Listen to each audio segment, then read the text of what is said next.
નવનાથ ભક્તિ રસામૃત અધ્યાય 10 ગોરક્ષની વિદ્યા સિદ્ધિ અને ગહનીનો જન્મ વૃત્તાંત.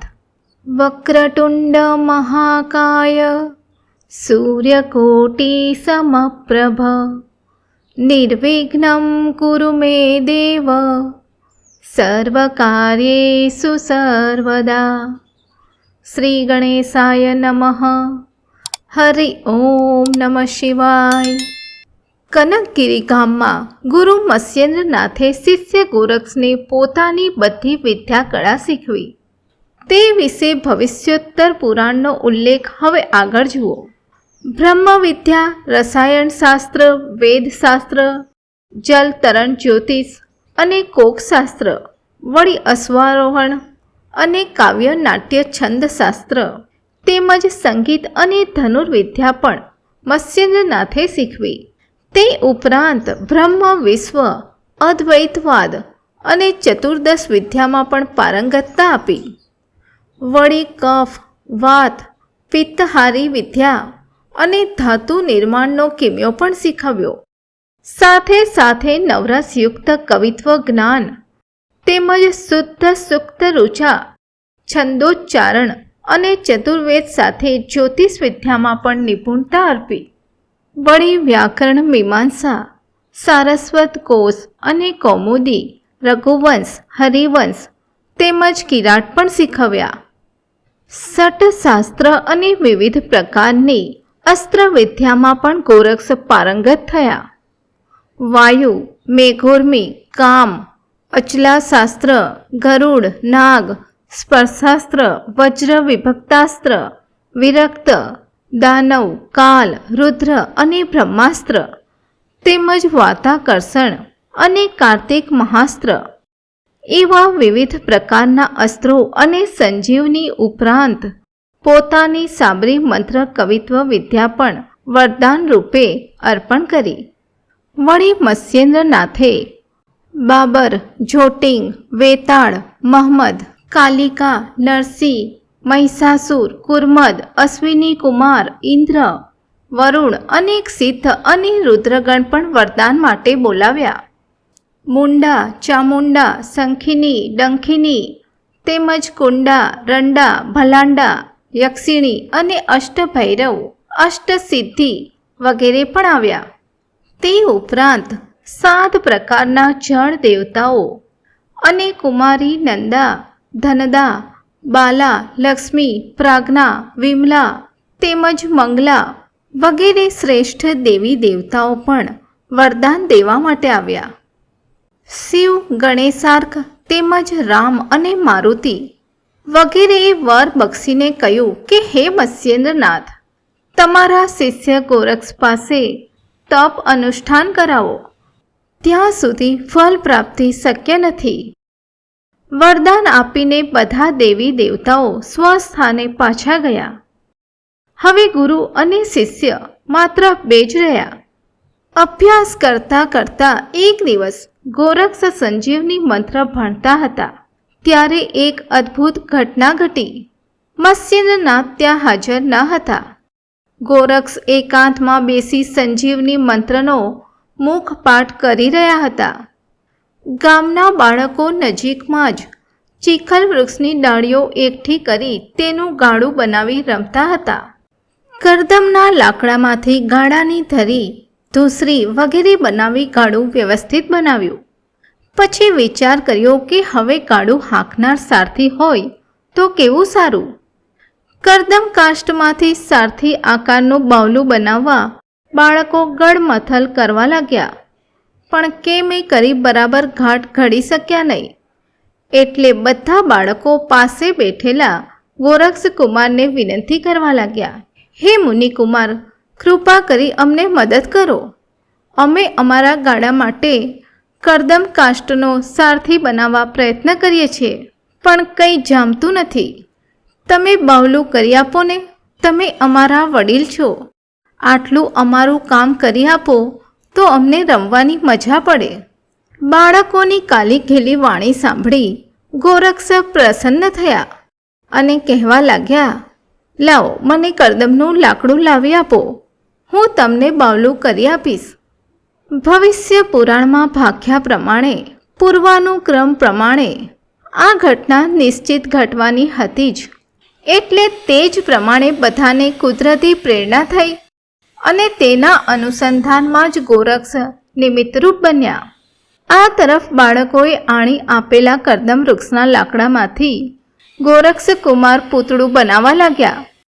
સાથે સાથે સંજીવની મંત્રનો મુખપાઠ પણ કરતા જાય અને પૂતળાનો ઘાટ ઘડતા જાય. એમ કરતાં એક સર્વાંગ સુંદર પૂતળું તૈયાર થઈ ગયું. પૂતળું ઘડતા ઘડતા જ એના પર અનાયાસે સંજીવની મંત્રનો પ્રયોગ થતો રહ્યો.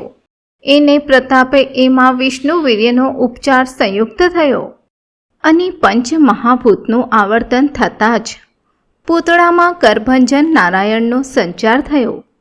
અસ્થિ, માંસ, ચામડી સાથે પૂતળું જીવિત થયું. આકાર દ્રશ્યમાન થયો અને મુખેથી વાણી નીકળી. પૂતળું બાળકની જેમ રડવા લાગ્યું. આથી બધા બાળકો ભૂત આવ્યો કહીને ત્યાંથી ભાગી નીકળ્યા. બાળકોનો આ કોલાહલ દૂરથી મત્સ્યેન્દ્રનાથે સાંભળ્યો અને એમને ઊભા રાખી, શું થયું, શા માટે ભાગો છો, એમ પૂછ્યું. બાળકોએ મત્સ્યેન્દ્રનાથને બધી વાત વિગતવાર કહી સંભળાવી અને આગળ બોલ્યા કે અત્યારે તો એ ભૂત નાનું છે, પણ ક્ષણ પછી વધી જશે અને અમારું ભક્ષણ કરશે. આથી અમે ભાગીએ છીએ. બાળકોના મુખેથી આ વાત સાંભળીને મત્સ્યેન્દ્રનાથના મનમાં આશ્ચર્ય સાથે શંકા થઈ. નક્કી આમાં ભૂત નહીં પણ બીજું કંઈક રહસ્ય છે. આમ વિચારી બાળકોને શાંત કર્યા. ધીરજ આપી કહ્યું કે ચાલો, મને કહો ભૂત ક્યાં છે તે મને બતાવો. આમ કહીને બધા બાળકોને સાથે લઈ ઘટના સ્થળે આવ્યા. આંતરદ્રષ્ટિથી રહસ્ય શું છે તેની ખબર પડી. વિષ્ણુ વીર્યના પ્રતાપે કરભાજન નારાયણ બાવલામાં પ્રવેશ્યા હતા. આ તરફ ખુદ ગોરક્ષકુમાર પણ ભયગ્રસ્ત થઈને ત્યાંથી ભાગી છૂટ્યા અને એકાંતમાં ભરાઈ બેઠા. બાળકોની મંડળી સાથે મત્સ્યેન્દ્રનાથ તે સ્થળે આવ્યા. બાળકોએ દૂરથી તેમને તે જગ્યા બતાવી અને કહ્યું કે ત્યાં ભૂત છે. મત્સ્યેન્દ્રનાથ સરળતાથી તે સ્થળે આવી ઊભા અને જોયું કે એક બાળક ભોંય પર પડીને રડી રહ્યો છે. મુખ પર બાલ સૂર્યનું તેજ ઝળહળી રહ્યું છે. મત્સ્યેન્દ્રનાથ બાળકને જોતા જ ઓળખી ગયા કે આ તો સાક્ષાત કરભાજન નારાયણનો અવતાર છે. એટલે અતિ પ્રેમથી બાળકને ભોંયથી ઉચકીને પોતાના હૃદય સરસો ચાપ્યો અને પછી ઉતાવળે ગામની બહાર બાળકને લઈને નીકળી ગયા. આ બધી ઘટના દૂરથી ગામના બાળકો જોયા કરતા હતા. તે બધા જ ભાગો, નાથે ભૂતને પકડી લીધો છે, હવે તેને છોડી મૂકશે એટલે તે ભૂત આપણને ખાઈ જશે, માટે ભાગો કહેતા તે જીવ લઈને નાસી છૂટ્યા.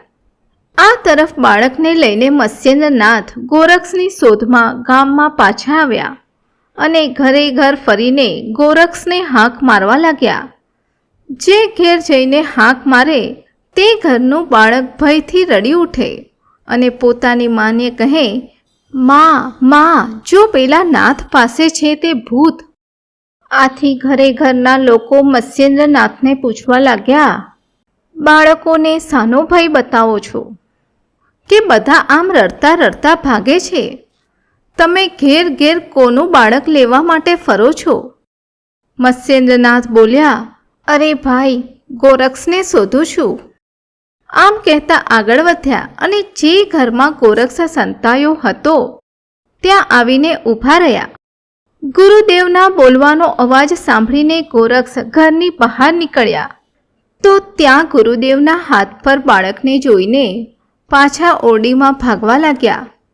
મત્સ્યેન્દ્રનાથે મનમાં વિચાર્યું કે ગોરક્ષને મનમાં ભય વ્યાપી ગયો છે, તે દૂર કરવો જોઈએ.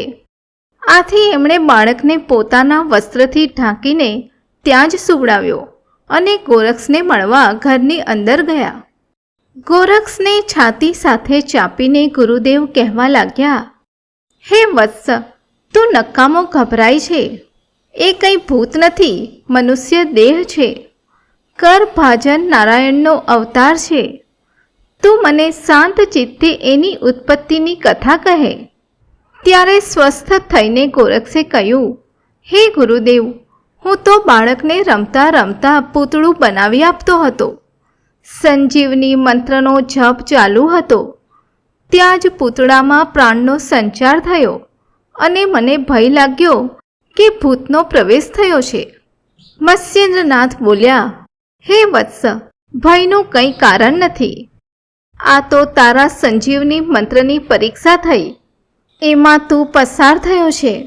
મંત્ર સિદ્ધ થયો છે. કરભાજન ગહન રીતે જન્મ્યા છે. હજારો લોકો જોઈને ખુશ થયા છે. ચાલ હવે સ્વસ્થ થઈ જા, કહીને મુખ પર ચુંબન કર્યું. ગુરુ મુખે આવા સુંદર વચનો સાંભળીને ગોરક્ષ કુમારે ગુરુનો હાથ પકડી જ્યાં વસ્ત્રોમાં લપેટાયેલા કરભાજન પડ્યા હતા ત્યાં આવ્યા. પછી બાળ કરભાજનને મત્સ્યેન્દ્રનાથે ઉચકી લીધો. પોતાની શિબિરમાં લઈ આવ્યા. બાળકને ગાયનું દૂધ પાયું અને પછી વસ્ત્રની જોડી બનાવી તેમાં ગહની નંદનને સુવડાવ્યા.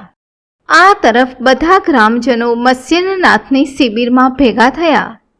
ગુરુદેવને બાળકના લાલન પાલનમાં પડેલા જોઈને કહેવા લાગ્યા, હે ગુરુદેવ, આ કોનો બાળક છે? ગુરુ મત્સ્યેન્દ્રનાથે આખો વૃત્તાંત કહી સંભળાવ્યો. બધા આશ્ચર્યમાં ગરકાવ થઈને કહેવા લાગ્યા, પણ હે નાથ, બાળકનું સંગોપન પાલન કઠણ છે. ફક્ત માતા જ એ કરી શકે. ત્યારે મત્સ્યેન્દ્ર બોલ્યા, હે ગ્રામજનો, તમારી વાત સાચી છે, પણ એવી કઈ ભાગ્યશાળી ધર્મ માતા હોય જેને બાળક સોંપી શકાય? વિચાર કરીને ત્યાં હાજર ગ્રામજનોએ કહ્યું, ગુરુદેવ, અમારા ગામમાં મધુભટ્ટ નામે સાત્વિક બ્રાહ્મણ છે. તેની પત્ની સુશીલ અને સદાચરણી છે. પતિવ્રતા છે અને બાળકને પ્રેમ ભાવે ઉછેરશે. કારણ કે એને કોઈ સંતાન નથી. એને જ સોંપો ગુરુદેવ. તરત જ મધુભટ્ટ દંપતીને ત્યાં બોલાવી મંગાવ્યું. પતિ અને પત્ની બંને ત્યાં હાજર થઈને અતિ નમ્ર ભાવે નાથને વંદન કરી રહ્યા અને પૂછ્યું, હે ગુરુદેવ, અમને બોલાવવાનું પ્રયોજન શું છે? તે કૃપા કરીને અમને કહો. અમારે લાયક કોઈ સેવા હોય તો અવશ્ય અમને જણાવો. ત્યારે મત્સ્યેન્દ્રનાથે પ્રેમથી તે દંપતીને કહ્યું, હે ભૂદેવ, તમારું ભાગ્ય ઉઘડી ગયું છે. હવે તમારે વાંઝ્યા મેણું સાંભળવું નહીં પડે. તમારે માટે જ સાક્ષાત નારાયણે અવતાર લીધો છે. આ બાળકના માતા પિતા હવે તમે છો. બાળકને લઈ જાઓ. એનું સ્નેહ ભાવે લાલન પાલન અને સંગોપન કરજો. એ કરભાજન નારાયણ છે અને હવે તમારો પુત્ર રત્ન છે. એની જન્મ ઘટના અતિ ગૂઢ અને ગહન છે, માટે એનું નામ ગહનીનાથ રાખજો. ગુરુ મત્સ્યેન્દ્રનાથનું મધુર સંભાષણ સાંભળીને બ્રાહ્મણ દંપતી અતિ ખુશ થયું. બહુ પ્રેમ અને વત્સલ ભાવે બ્રાહ્મણીએ બાળકને પોતાની ગોદમાં લીધો. આશીષ આપીને મત્સ્યેન્દ્રનાથે કહ્યું, તમારો બાળક ખૂબ ભાગ્યશાળી અને વિખ્યાત થશે. સાક્ષાત શંકર ભગવાન એને જ્ઞાન આપશે. યથા સમયે નિવૃત્તિ પદ પામશે. પૂર્ણ પ્રેમથી એનું જતન સંવર્ધન કરજો. હવે અમે તીર્થાટને જઈએ છીએ. મારો આ શિષ્ય ગોરક્ષ 12 વર્ષ પછી આ બાળકને મળવા આવશે. એનું સારી રીતે સંગોપન કરજો માઈ, કહીને મત્સ્યેન્દ્રનાથ પાછા ફર્યા. 12 વર્ષ પછી ગોરક્ષ શું બાળકને લઈ જશે? બ્રાહ્મણીને મનમાં સંદેહ થયો. તે મત્સ્યેન્દ્રને પૂછવા લાગી, હે ગુરુદેવ, શું 12 વર્ષ પછી મારો પુત્ર પાછો જશે? શું મારે માથે વિયોગનું દુઃખ લદાશે? મારું માતૃપદ શું ભાડુતી છે? એથી તો હું જગમાં હાસ્યાસ્પદ થઈશ. બ્રાહ્મણીના હૃદયનું દુઃખ જાણીને મત્સ્યેન્દ્ર બોલ્યા, માઈ, આ બાળક નિઃશંક તારો જ પુત્ર થઈને રહેશે અને તું એની માતા. તારો પુત્ર તારી પાસે જ રહેશે. ગોરક્ષ તો આવીને માત્ર અનુગ્રહ આપી જશે. આ મારું લોકોની સાક્ષીએ વચન છે. બંને ગંગા અને મધુભટ્ટ ગદગદ થઈને ગુરુ મત્સ્યેન્દ્રનાથને વંદીને કહેવા લાગ્યા, તમારી કૃપા નિત્ય હો. મત્સ્યેન્દ્રનાથે બાળકના લલાટે વિભૂતિ લગાવી, મોહનાસ્ત્ર ગળામાં નાખી આપ્યું. બાળરત્નને ગંગાએ છાતીએ ચાપ્યું. દૂધની ધારા ફૂટી. મહાપુરુષનું માતૃપદ મેળવીને એ ધન્ય બની. ઘરમાં આનંદ આનંદ વ્યાપી રહ્યો. ગ્રામ લોકોએ હર્ષ વિભોર થઈને સમારંભ ગોઠવી બાળકનું નામ ગહિનીનાથ જાહેર કર્યું. મંગલમય વાતાવરણ મહેકી ઉઠ્યું. પાલખીમાં બેસાડી સૌભાગ્યવતી સ્ત્રી ગામમાં લઈ આવી. થોડા દિવસો તે ગામમાં આનંદપૂર્વક વિતાવીને ગુરુ મત્સ્યેન્દ્રનાથ અને શિષ્ય ગોરક્ષ બંને ફરીથી તીર્થાટન માટે નીકળી પડ્યા. ગ્રામજનોની અતિ પ્રેમ ભાવે વિદાય લઈને બંને જણા તીર્થ સ્નાન કરીને બદ્રિકાશ્રમના માર્ગે આગળ વધ્યા.